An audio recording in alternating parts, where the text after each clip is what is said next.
भारत रत्न स्वर कोकिला लता मंगेशकर अब हमारे बीच में नहीं रहीं। उनका अंतिम संस्कार शिवाजी स्टेडियम में किया गया।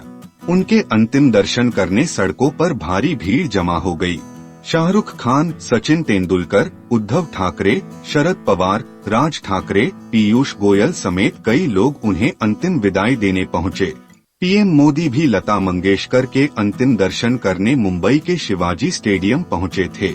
लता जी सिर्फ एक गायिका नहीं हैं, वो हर हिंदुस्तानी के रोजमर्रा के जीने का हिस्सा बन चुकी हैं। चलिए आपको बताते हैं उनसे जुड़ी कुछ खास बातें।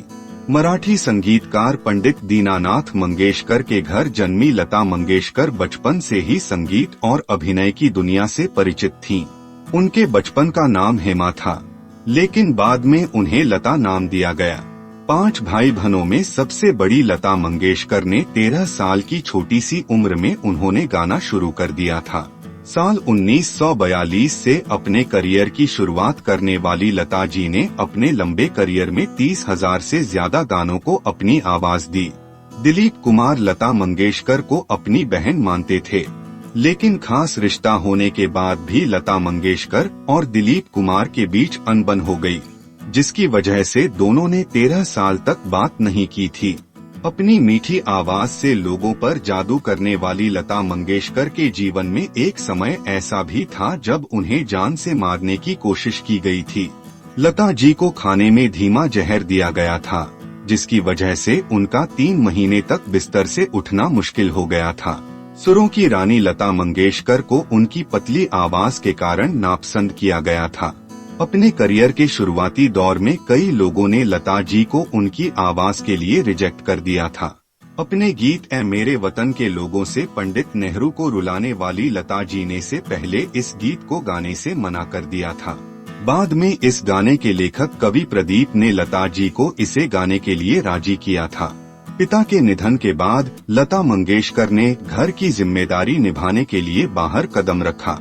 इसी वजह से उन्हें अपनी पढ़ाई भी बीच में छोड़ने पड़ी। घर की जिम्मेदारियां निभाने की वजह से ही शादी नहीं कर पाईं। डूंगरपुर राजघराने के महाराजा राज सिंह से लता मंगेशकर बेहद प्यार करती थीं, लेकिन राज सिंह ने अपने माता पिता से वादा किया था कि वे किसी भी आम घर की लड़की को उनके घराने की बहू नहीं बनाएंगे। इसी वजह से उनका मिलन हो पाया। सादगी भरे जीवन को जीने वाली लता मंगेशकर को एक खास किस्म के जेवरात भी पसंद थे। लता जी को हीरे जड़ी चूड़ियां काफी पसंद आते थी। लता जी के पसंदीदा रंग की बात करें तो उन्हें सफेद रंग बेहद प्यारा था। सुरों के उस्ताद रही लता मंगेशकर को कुछ खेल भी काफी लोकप्रिय थे। लता जी को खेलों में क्रिकेट, फुटबॉल और टेनिस बेहद पसंद था। क्रिकेट की प्रति उनका लगाव अक्सर देखने को मिलता था। अपनी आवाज से लोगों को दीवाना करने वाली लता मंगेशकर के शौक की बात करें तो 13 साल की उम्र से गायकी कर रही लता जी को गायन के अलावा फोटोग्राफी और खाना बनाने का बेहद शौक था। फिल्म जगत के कई हिट गानों में अपनी आवाज देने वाली स्वर कोकिला सिंगिंग के साथ साथ एक्टिंग में भी शानदार थीं। उन्होंने पर्दे पर एक्टिंग की है। लता मंगेशकर निर्देशक बोनी कपूर की एक फिल्म में एक्टिंग कर चुकी हैं। सिर्फ 20 साल की उम्र में लता जी इंडस्ट्री में लीड हीरोइन के लिए पसंदीदा आवाज बन गई थीं। फिल्म महल में गाए गाने आएगा आने वाला से उन्हें एक अलग पहचान मिली।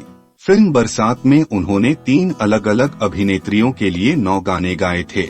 लता जी ने विभिन्न शैलियों में खूब गीत गाए। उन्होंने अकेले संगीतकार लक्ष्मीकांत प्यारेलाल के लिए 700 से अधिक गाने रिकॉर्ड किए। एक समय ऐसा भी था जब उन पर उनकी ही बहन आशा भोसले की तरक्की से चिढ़ने का इल्जाम लगाया गया था। हालांकि इस बारे में सफाई देते हुए लता ताई की दूसरी बहन मीना ताई बताया था कि नहीं, ऐसा बिल्कुल भी नहीं है। लता मंगेशकर अपने पिता दीनानाथ मंगेशकर से बेहद प्यार करती थीं और इसी वजह से अपने आखिरी समय में लता मंगेशकर वेंटिलेटर पर भी अपने पिता के गाने सुन रही थीं। इसके लिए उन्होंने पिता की रिकॉर्डिंग और एक ईयरफोन अस्पताल में मंगवाया था। लता मंगेशकर जब एक बच्ची थीं, तो उनके परिवार को आर्थिक कठिनाइयों का सामना करना पड़ा था। लता जी और उनके परिवार के जीवन में ऐसे दिन थे जब वह और उनके भाई बहन पूरे दिन खाना नहीं खाते थे।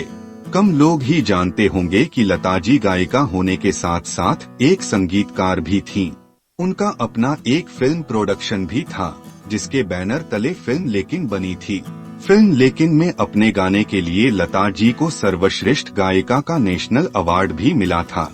61 साल की उम्र में नेशनल अवार्ड जीतने वाली लता जी एकमात्र गायिका रहीं। साल 2001 में लता मंगेशकर को संगीत की दुनिया में अपना अमिट योगदान देने के लिए भारत के सर्वोच्च नागरिक सम्मान भारत रत्न से भी सम्मानित किया गया था। इसके अलावा उन्हें पद्म विभूषण, पद्म भूषण, दादा साहेब फाल्के अवार्ड भी मिल चुके हैं। फिल्म और टीवी जगत की खबरों के लिए हमारे चैनल को सब्सक्राइब करें। हमारे चैनल को सपोर्ट करने के लिए वीडियो को लाइक करें। आपको वीडियो कैसा लगा जरूर कमेंट में बताएं। धन्यवाद।